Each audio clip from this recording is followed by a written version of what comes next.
when she has inherited wealth from her father, a bunch of mines, and she runs around calling the people that pull the minerals out of the ground for her lazy and stupid, and it's disgusting. It's a level of decadence and gluttony that I think speaks not only through her weight, but her general demeanor. She's a loudmouthed, obnoxious idiot. I'm not a bigot, except by the original definition of bigot, in that I air my opinion very loudly without the concern for others' fucking cries of help about, oh, you're saying something that we don't like to hear. That's actually the initial definition of bigot before it was associated with a racist. Somebody who loudly airs their opinion. And it says something stark now, that bigot is a pejorative term. There's a quote from Voltaire. It says, to find out who rules you, find the people you may not criticize. Why do we all have to agree with each other? That's what freedom is about. It's, I can call you a disgusting kike, and we can still live in a fucking safe society. He actually is trying to shove this down everyone's throat. Freedom of speech at all costs, as hardcore as I can make it. He's a crazy fucker, but you know, he's our crazy fucker, I think. What was it, like Gay Nigger Society? Oh crap, I can't say that on camera, can I? I should probably not put that on camera. The Gay Nigger Association of America has been around, I think, probably since 2000. It is a very old troll organization. I was elected president of it in 2010. Figured out what works for you, so aside to mention Jews. I've been delighted. Oh shit, oh crap, it's another we've attacked. Don't know what to do, but it's somebody U-C-C-O-F. It's time to stress. Gay Nigger Association of America. The name is based on a Danish short film called Gay Niggers from Outer Space. The gay niggers come from the planet Anus, and they are much, much more intelligent than any other creature in the universe.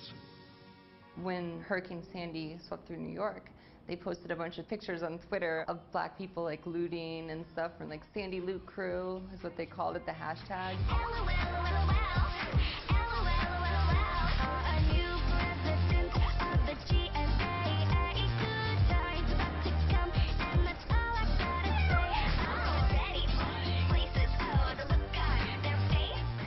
Tons of media outlets picked it up.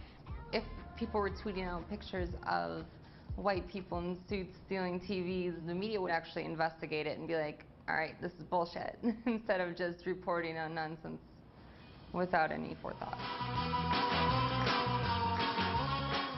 Trolls in trouble. Computer hackers find themselves on the wrong side of the law after breaching AT&T security. I mean, I guess there's like a blurry line between like Goat Security, was it a troll or was it a hack? But I mean, the name Goat Security invokes that terrible image that ruined my childhood.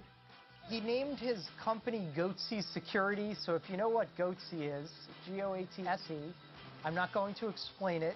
Hey, there's a gaping security flaw here. No, Mommy, make it stop!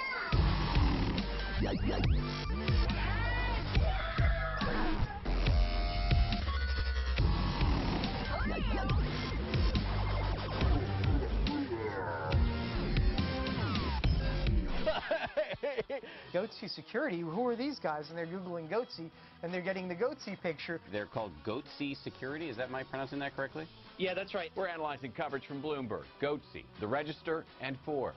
Goatsy Security would expose the gaping security holes in your systems. A corporation like AT&T and Apple, you know, the only way you could really get to them was literally to send it to the media and make a gaping asshole mockery of it.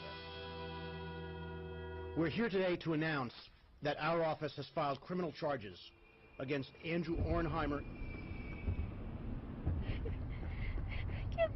Put your pants on, I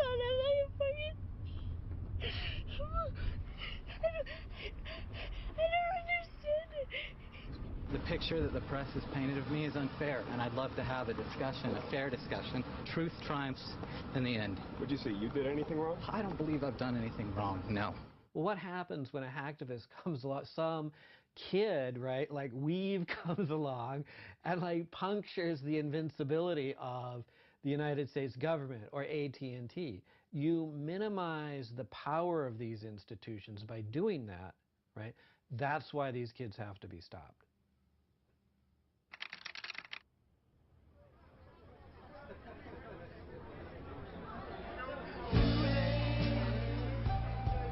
My time has come. Sent shivers down my spine.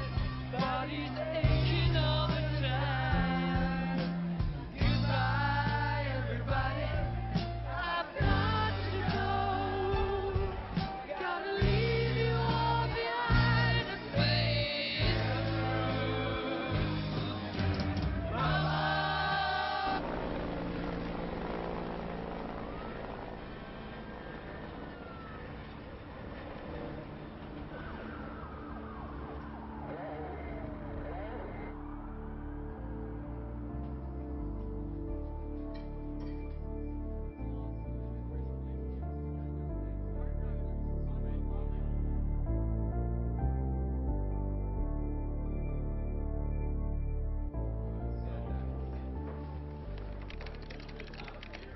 Come on, everybody.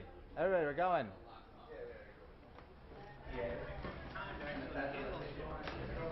Can you whistle the Ode to Joy? Shouted from the mountain, something taught us Elysium.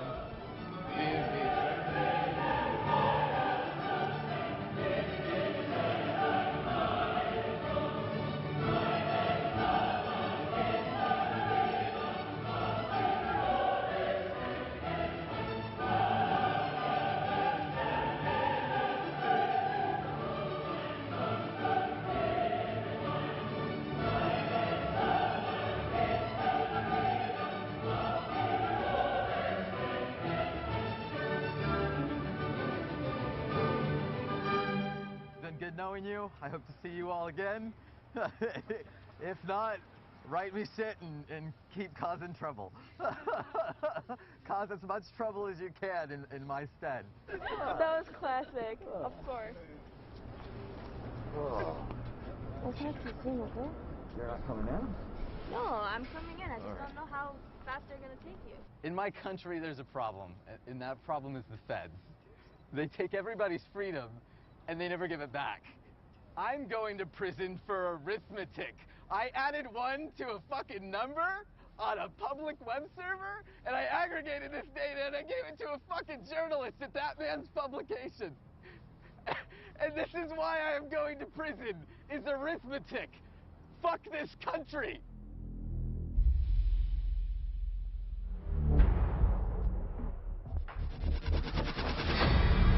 America's priorities are our priorities. We are developing solutions that prevent cyber threats from becoming cyber attacks.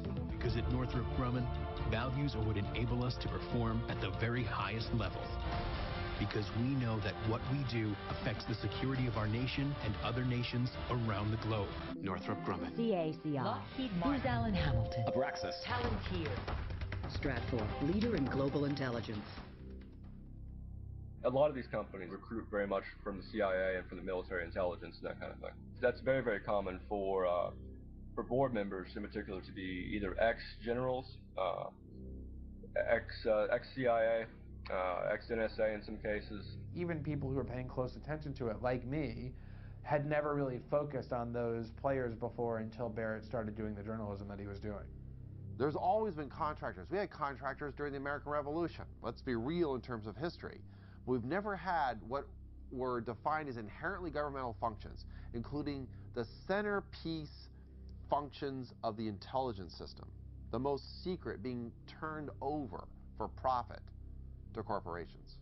If you have that kind of control because of the accesses you're granted and the government giving you the deep state intelligence, the deep state data, guess what? You get to serve the state. You get to justify its continuing existence. You're going to color the world with the mentality of the state, which is the world's a dangerous place. There's lots of threats out there. It's a target-rich environment. These are people that are in this to enrich themselves, right? They're people in the government and they're the people in this business. And they don't care that it's not helping anyone. These are not patriots. These are people that maybe have military backgrounds. They might think of themselves as patriots, but they are not patriots. We can meet and surpass shareholders' expectations. Branch into adjacent markets and pursue billions of dollars in unconstrained growth opportunities. They're invested in the security theater. Hundreds of billions of dollars have been spent on national security, ostensibly to protect us. I can actually say it's actually in the trillions. The total amount of money. I would argue it's the largest redistribution of wealth in the history of the United States. Wars are not meant to be won, they're meant to be continuous. And if you want to hold a continuous war, whether in real life or on the internet, then you need an enemy that can't be destroyed. And Anonymous is impervious to really being destroyed because it's decentralized, it's everywhere, and it doesn't even have to exist. I mean, they could just say it exists, and then it would.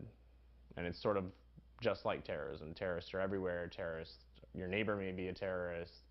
So, you know, we have to remain vigilant, you know, and that's the same thing that's basically happening online.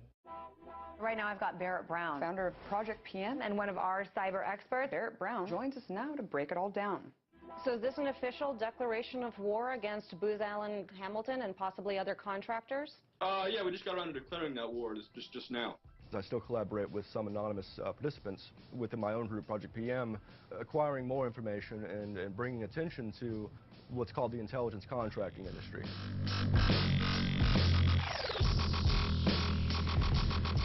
So he has this initiative called Project PM, which is a crowdsourced wiki that is supposed to investigate the mushrooming cybersecurity industrial complex. It's a collaborative research project. You're tapping into the collective consciousness of the world, which is always an incredibly powerful thing to do. That is going to be the future model of journalism. The collusion in part with press, mainstream press, was we're just going to sort of look the other way. We're not going to actually use the powers we have available to us. He was building up this database of who is doing what with who, you know, what intelligence firms are working for what government entities, what outside ones are working together, what contracts have they landed that we don't like, you know, all that type of stuff they don't want the public to know about.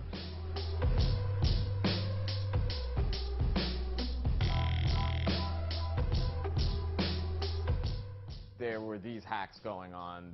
We're expecting these data dumps. Shit's about to start getting crazy, if you know what I mean.